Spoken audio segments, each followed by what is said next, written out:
Question I have for you is there anything that people can do prior to even renting? Like, do you do background checks? Do you do it? Is there any other mitigation stuff that you do, or is it just really not, you don't see it as necessary?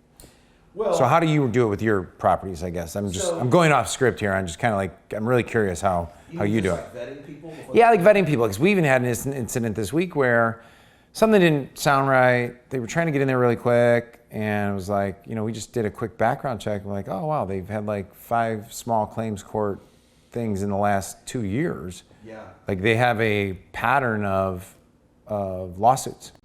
That's actually a really good point. I know there are some tech solutions that are out there, including insurers.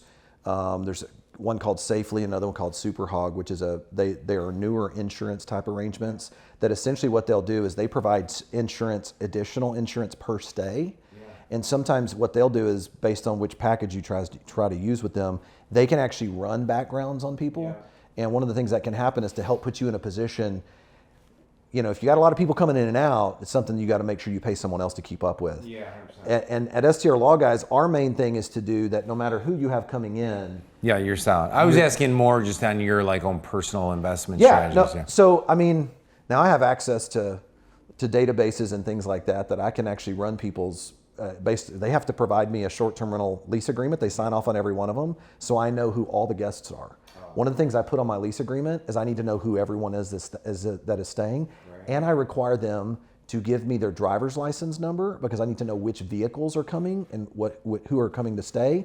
And you can run backgrounds on those. You can find out on that whether or not. I will tell you this: the more you have to lose, the type of properties and the larger your portfolio, yeah. You can outsource that and make that happen. I do that on one of my bigger properties, particularly that I charge, anywhere between $1,500 to $5,000 a night. So just out of curiosity, more like, why do you want everyone's driver's license or who's there plus the cars? Great question. So sometimes you deal with HOAs. And if they go off premises, this goes back to insurance too. If they go off premises, off your immediate property, yeah. And cause a problem.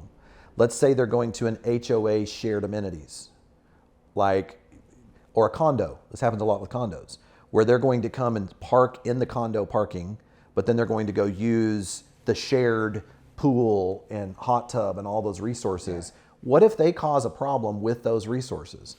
What if they cause a problem in that parking lot? With HOAs, many times they will hold you responsible even if they pick up citations or tickets or cause property damage outside of your property area. For me, I say, listen, these are the rules for the relationship on that short-term rental lease agreement.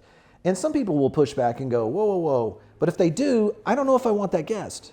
That's right. I'm doing my own personal vetting. If this is a good guest, they're not going to care about that because they're not going to cause a problem. Yeah. Well, because I think one of the things that's just probably, especially if you have a vacation home that's bigger, like say it's 8, you can sleep 8, 12, 15, 20, right. And you're renting and they say on paper like, oh, we're bringing 10.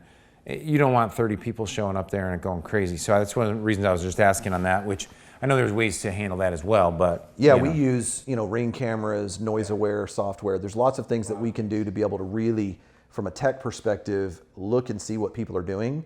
And we really monitor that. I also have a boots on the ground guy who's literally 2 minutes away. Yeah. If anything happens and I need him, my cleaners are on top of it. These are all things that we create standard operating procedures for. So if any issue comes up, this is exactly how you follow it. Yeah. And now it becomes a business that you're not having to spend all your time running. Man, I'm going to tell you right now, I think if people work with you, you should make that standard operating procedure checklist available to any of your Great idea. Your clients. Happy to do it. Happy to do it? Okay, Absolutely. Cool. So I'm working on your behalf right now. I'm just letting you know, right?